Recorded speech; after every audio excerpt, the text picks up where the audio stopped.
The well is singing. From chapter 24. When we had walked for several hours in silence, night fell and stars began to appear. I noticed them as in a dream, being somewhat feverish on account of my thirst. The little prince's words danced in my memory. "So you are thirsty too?" I asked, but he didn't answer my question. He merely said to me, "Water can also be good for the heart." I didn't understand this answer, but I said nothing. I knew by now that it was no use in questioning him. He was tired and sat down. I sat down next to him, and after a silence he spoke again. "The stars are beautiful because of a flower that you can't see." I answered, "Yes, of course." And without speaking another word, I stared off at the ridges of sand in the moonlight. "The desert is beautiful," the little prince added, and it was true. I'd always loved the desert. You sit down on a sand dune, and you see nothing, you hear nothing, and yet something shines, something sings in the silence. "What makes the desert beautiful," the little prince added, "is that it hides a well somewhere."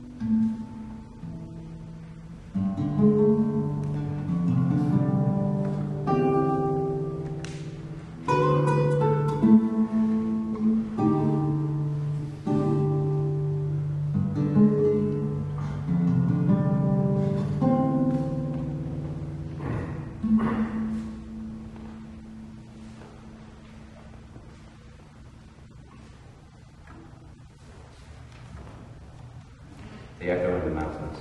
In chapter 19. The little prince climbed a high mountain. The only mountains that he had ever known were the 3 volcanoes from his own planet, which came up only to his knee. And he used the extinct volcano as a footstool.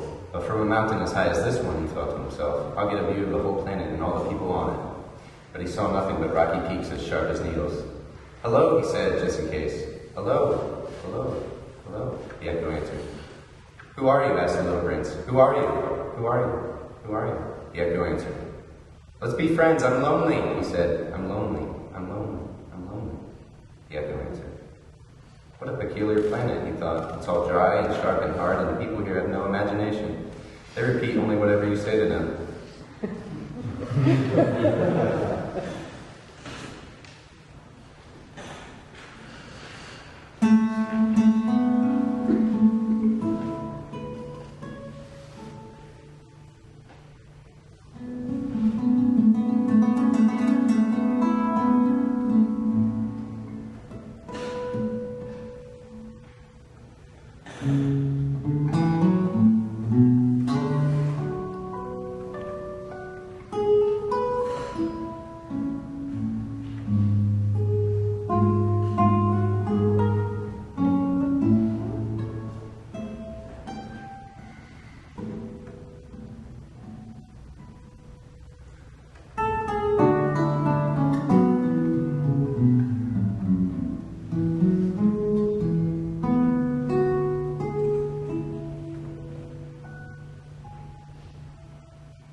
The Rose in the Garden, chapter 21.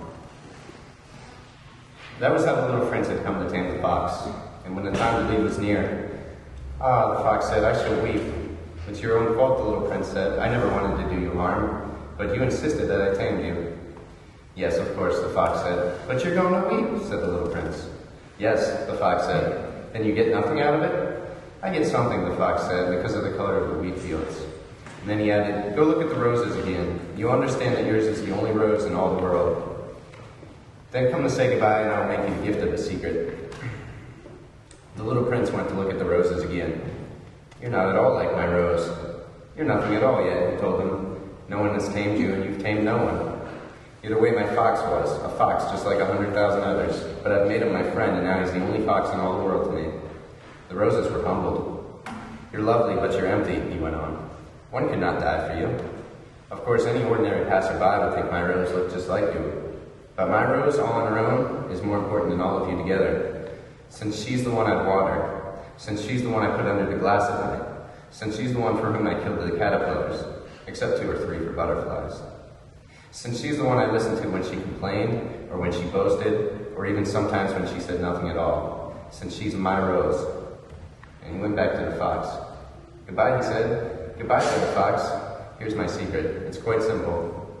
One can see clearly only with the heart. Anything essential is invisible to the eyes.